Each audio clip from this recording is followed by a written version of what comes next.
নমস্কাৰ, আপোনালোকে চাই আছে অসম সংবাদ ২৪ ঘণ্টা।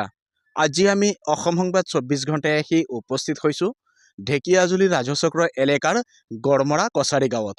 আৰু গড়মৰা কছাৰী গাঁৱত কেইগৰাকীমান যুৱকে প্ৰায় ২০ বিঘা মাটিত মাকৈ খেতি কৰিছিলে। যদিও এই যুৱকসকলে কৰা মাকৈ খেতি এটা নিশাৰ ভিতৰতে তছনছ হ'ল। যোৱা নিশা অহা শিল বৰষুণৰ ফলতে তেখেতলোকৰ এই মাকৈ খেতি সম্পূৰ্ণৰূপে তছনছ হ'ল। আমি দেখুৱাই আছোঁ সামগ্ৰিক পৰিৱেশ। এনেদৰেই আজি মাকৈ খেতি সম্পূৰ্ণ তছনছ হ'ল, মাকৈ গছসমূহ ভাঙি গ'ল। যোৱা নিশা শিল বৰষুণৰ ফলতে এই মাকৈ খেতি সম্পূৰ্ণ নষ্ট হ'ল। আৰু এই কেইগৰাকীমান স্থানীয় যুৱকে একত্ৰিত হৈ এই খেতি কৰিছিলে, যদিও তেখেতলোকে খেতি কৰাৰ পিছতে যোৱা নিশা যি শিল বৰষুণ হ'ল, এই শিল বৰষুণৰ ফলতে তেখেতলোকৰ মাকৈ খেতি সম্পূৰ্ণ তছনছ হ'ল। আৰু ইয়াতে আছে যুৱকসকল, আমি তেখেতলোকৰ পৰা কিছু কথা জনাৰ চেষ্টা কৰিম। আপোনালোকে দেখা গৈছে শিক্ষিত যুৱক হৈ কৃষি কাৰ্যৰ লগত লাগি পৰিছিলে, আৰু যোৱা নিশা যি শিল বৰষুণ হ'ল তাৰ ফলত আপোনালোকৰ মাকৈ খেতি সম্পূৰ্ণ ধ্বংস হ'ল। কি ক'ব? হয়, কিছুদিন মানে আজি প্ৰায় আপোনালোক 5 দিনমান কণ্টিনিউ মানে বৰষুণ বৰষাই আছে। আৰু যোৱা নিশা, বিশেষকৈ যোৱা নিশা প্ৰায় আপোনাৰ 8:50মান বজাত ৰাতি হঠাতে মানে বহুত জোৰেৰে শিলাবৃষ্টি বৰষালে।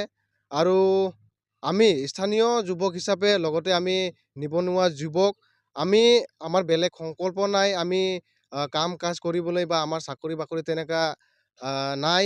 সেইবাবে আমি এটা পন্থা হিচাপে এই মাকৈ খেতিটো আমি কৰিবলৈ কাৰণে আগ ধৰিছিলোঁ। আৰু যোৱা আজি ৰাতি প্ৰকৃতিয়ে এই আমাৰ খেতিটোক মানে ধ্বংস কৰিলে বুলিয়ে আমি ক'ব লাগিব। আৰু আমি অতিকৈ দুখিত, কিয়নো এই খেতিটো কৰোঁতে আমি বহুতো কষ্ট কৰিছোঁ।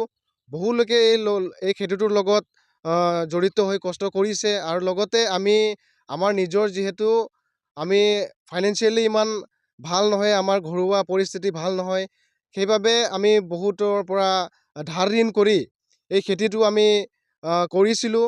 প্ৰায় আপোনাৰ আজি বাঢ়ি আহিছিলে, আৰু কিছু সময় পাছতেই এই খেতিটোৰ আমি ফল পালোঁ হয়। কিন্তু দুৰ্ভাগ্যজনক কথা, যোৱা নিশা আমাৰ এই এটা সৰু সপোন লৈ আমি আগবাঢ়িছিলোঁ, খেতি কৰি আমি জীৱনটো আগুৱাই লৈ যাম বুলি ভাবিছিলোঁ। কিন্তু দুৰ্ভাগ্যজনক কথা, আমাৰ যি চিন্তা চৰ্চা মানে প্ৰকৃতিয়ে ধ্বংস কৰিলে।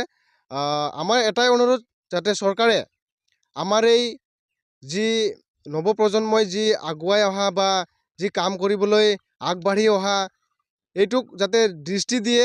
আমাৰ যিখিনি আমি আজি নষ্ট কৰিছে বা হেৰুৱালোঁ, এইবিলাক যাতে চৰকাৰে মানে আমাক সাহাৰ্য হিচাপে আগবঢ়ায়, আৰু আমাৰ ওপৰত যাতে দৃষ্টি দিয়ে বুলি আমি আশা ৰাখিছোঁ। হয়, ইতিমধ্যে শুনিলে শিক্ষিত কেইগৰাকীমান যুৱকে এই মাকৈ খেতি কৰিছিলে, আৰু নিশাৰ ভিতৰতে শিলাবৃষ্টিৰ ফলত তেখেতলোকৰ মাকৈ খেতি সম্পূৰ্ণ ধ্বংস হ'ল।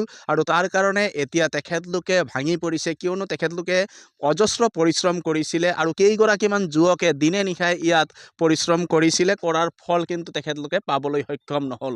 আৰু নিশাৰ ভিতৰতে তছনছ হৈ গ'ল তেখেতলোকৰ সপোন।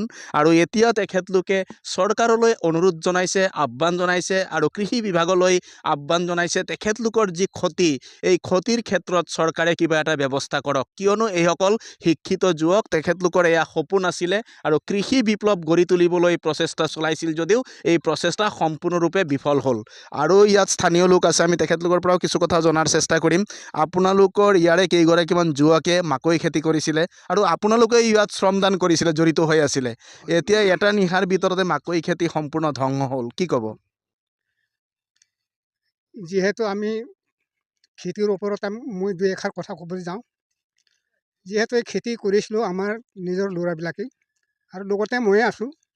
খেতি কৰি অনেকখিনি খৰচা পাতি কৰিলে, অনেকখিনি খাটনি কৰিলে, অনেকখিনি মানুহ লগালে, আৰু দিনটোতো আছে, এখেতে ল'ৰাবিলাকেও আছে, আৰু কাম কৰাও মানুহে দিনৰ ভিতৰত কমচে কম 10জন 12জন দিনতে হাজিৰা কৰি আছিল।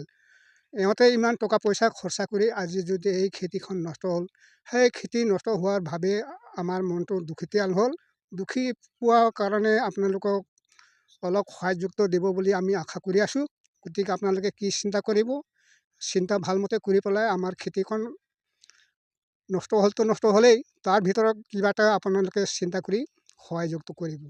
হয়, ইতিমধ্যে শুনিলে এগৰাকী জ্যেষ্ঠই জনাইছে তেখেতেও এই খেতিত এই যুৱকসকলৰ লগত শ্ৰমদান কৰি আছিলে আৰু তেখেতেও অনুৰোধ জনাইছে চৰকাৰলৈ, অনুৰোধ জনাইছে কৃষি বিভাগলৈ, কৃষি বিভাগে বা উপায়ুক্ত মহোদয়ে কিবা এটা ব্যৱস্থা কৰক এইসকল নিবনুৱা শিক্ষিত যুৱকৰ কাৰণে।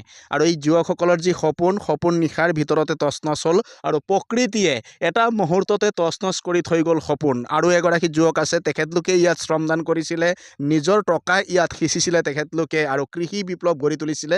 আপোনালোকে যি এক কৃষি বিপ্লৱ গঢ়াৰ সংকল্প লৈছিলে, এয়া যেন আজি সফল হৈ নুঠিল, প্ৰকৃতিয়ে সম্পূৰ্ণ ধ্বংস কৰি দিলে, কি ক'ব? হয়, নিশ্চয় বহুত দুখৰ কথা। যোৱাকালি ৰাতি প্ৰায় 8:50 মান বজাত আমি কেম্পতে আছিলোঁ আৰু আমি ইয়াত বহুতখিনি কষ্ট কৰিছোঁ, দিন ৰাতি খাটিছোঁ, আমি কষ্ট কৰিছোঁ। আৰু যোৱাকালি ৰাতি আমি তাত কেম্পত থকাৰ মাজতে অকস্মাতত মানে শিল বৰষুণ দিলে আৰু শিল বৰষুণ দিয়াৰ পাছত আমাৰ যিখিনি কষ্ট, যি মাটিত আমি 20 বিঘা প্ৰায় খেতি কৰিছিলোঁ, প্ৰায় আমি যিকেইটা আমাৰ যুৱকসকল আছে, যিকেইটা ল'ৰাসকল আছে, নিবনুৱা যুৱকসকল, এইসকল মিলি পেলাই আমি এই খেতিখন কৰিছিলোঁ। কিন্তু এটা সপোন, এটা আশাৰে এই প্ৰথম খেতিত আমি আগবাঢ়ি যাম বুলি তেনেকৈ আমাৰ চিন্তাধাৰণা আছিলে। আৰু যিহেতু আমাৰ তেনেকুৱা ব্যৱস্থাও নাই আৰু কোনো আমাৰ চাকৰি বাকৰি কোনো নাই, এই তেনেকৈ আমি ব্যৱস্থাও কৰিব নোৱাৰোঁ। এই খেতিত যিখিনি খৰচ ধাৰ বাকীৰে আমি লৈ পেলাই, ঋণেৰে লৈ পেলাই এই খেতিখন আমি কৰিছিলোঁ, যাতে এই খেতিখন কৰি পেলাই আমাৰ যিখিনি সপোন, এই সপোনবিলাক লাহে লাহে সম্পূৰ্ণভাৱে দিঠকত আহিব বুলি আমি তেনেকুৱা ভাৱ চিন্তা আমি কৰিছিলোঁ। গতিকে এই খেতিত আমাৰ যিখিনি খৰচ ক'বলৈ গ'লে আজি 20 বিঘা মাটিত 2 লাখতকৈ ওপৰত আমি খৰচ বহন কৰিছোঁ। আৰু আমাৰ এটাই আহ্বান, যাতে আমাক চৰকাৰে অলপ চাই, যাতে আৰ্থিক সাহাৰ্য আমাক মানে এই খেতিৰ যি ক্ষতি হৈছে আৰ্থিক সাহাৰ্য হিচাপে সহায় কৰে বুলি আহ্বান জনাইছোঁ। হয়, ইতিমধ্যে শুনিলে তেখেতলোকে এতিয়া চৰকাৰলৈ আহ্বান জনাইছে, কিয়নো প্ৰকৃতিয়ে যিহেতু সম্পূৰ্ণ ধ্বংস কৰিলে আৰু শিল বৰষুণে নিশাৰ ভিতৰতে ধ্বংস কৰিলে এই খেতিডৰা। আৰু এতিয়া তেখেতলোকৰ আহ্বান চৰকাৰলৈ আৰু শেষ ভৰসা যেন চৰকাৰ তথা স্থানীয় যি কৃষি বিভাগলৈ আহ্বান জনাইছে, তেখেতলোকৰ এই ক্ষতিৰ ক্ষেত্ৰত কিছু মনোযোগ দিয়ক তেখেতলোকে আৰু তেখেতলোকক কিছু হ'লেও সকাহ দিয়ক, তাৰে আহ্বান জনাইছে। আৰু এগৰাকী ইয়াৰ স্থানীয় লোক আছে, আমি তেখেতৰ পৰাও কিছু কথা জনাৰ চেষ্টা কৰিম। কেইগৰাকীমান উদীয়মান শিক্ষিত যুৱকে এক কৃষি বিপ্লৱ গঢ়ি তুলিছিলে এই গড়মৰা কছাৰী গাঁৱত, যদিও নিশাৰ ভিতৰতে সপোন তছনছ কৰিলে প্ৰকৃতিয়ে, কি ক'ব? হয়, আজি গড়মৰা কছাৰী গাঁৱত যোনবিলাক যুৱক মানে এনে পঢ়ি পেলাইতো চাকৰি পোৱা নাই, প্ৰায় ল'ৰাবিলাক কিবা এটা কৰিম বুলি চিন্তা কৰিছিলে। আৰু এই চিন্তা কৰাত মানে প্ৰায় আজি 1.5 মাহমান আগৰ পৰাই এতে কষ্ট কৰি চিন্তা কৰি এইটো নিজৰ টকা নহ'লেও বেলেগৰ পৰা ফাইনেন্সাৰ টকা খৰচ কৰি আনি ইয়াত খৰচ কৰিছিলে আৰু খৰচ কৰিও এতিয়া আজি বিফল হ'ল। সেইকাৰণে আমি বহুত দুখিত আৰু আমি চৰকাৰক আহ্বান জনাওঁ যে এইখিনি খৰচ হোৱা মানে অলপ হ'লেও আমাক সহায় কৰিব বুলি আশা ৰাখোঁ। কি ক'ব আজিৰ দিনটোত বিস্তৰ ক্ষতি হ'ল? হয়, ঠিকে শুনিছে আপোনালোকে। এইটো বহুত দুখৰ কথা, যাতে কি খেতিটো অলপ বৰবাদে হ'ল। এইটো চৰকাৰৰ পৰা মোৰ আহ্বান আছে যে কৃষক বিভাগক আমাক যি খাদ্য খোৱাই কিবা লাগে, এইটো আমাক ৰাইজৰ পৰা অনুৰোধ আছে। হয়, ইতিমধ্যে শুনিলে ৰাইজেও অনুৰোধ জনাইছে এইসকল যুৱকক কৃষি বিভাগে কিছু হ'লেও সকাহ দিয়ক। প্ৰায় 2 লাখ টকাৰ ওপৰত তেখেতলোকে ঋণত লৈছিল আৰু লৈ পেলাই কৃষি কৰ্মত লাগি পৰিছিল। যিহেতু তেখেতলোকৰ চাকৰি নাই আৰু নিবনুৱা শিক্ষিত যুৱক তেখেতলোকে, আৰু চাকৰি নোপোৱাৰ পিছত তেখেতলোকে কৃষি বিপ্লৱ গঢ়ি তোলাৰ এক সংকল্প লৈছিল আৰু এই সংকল্প যেন সংকল্প হৈ থাকিল, এই সংকল্প যেন নিশাৰ ভিতৰতে তছনছ কৰি পেলালে প্ৰকৃতিয়ে।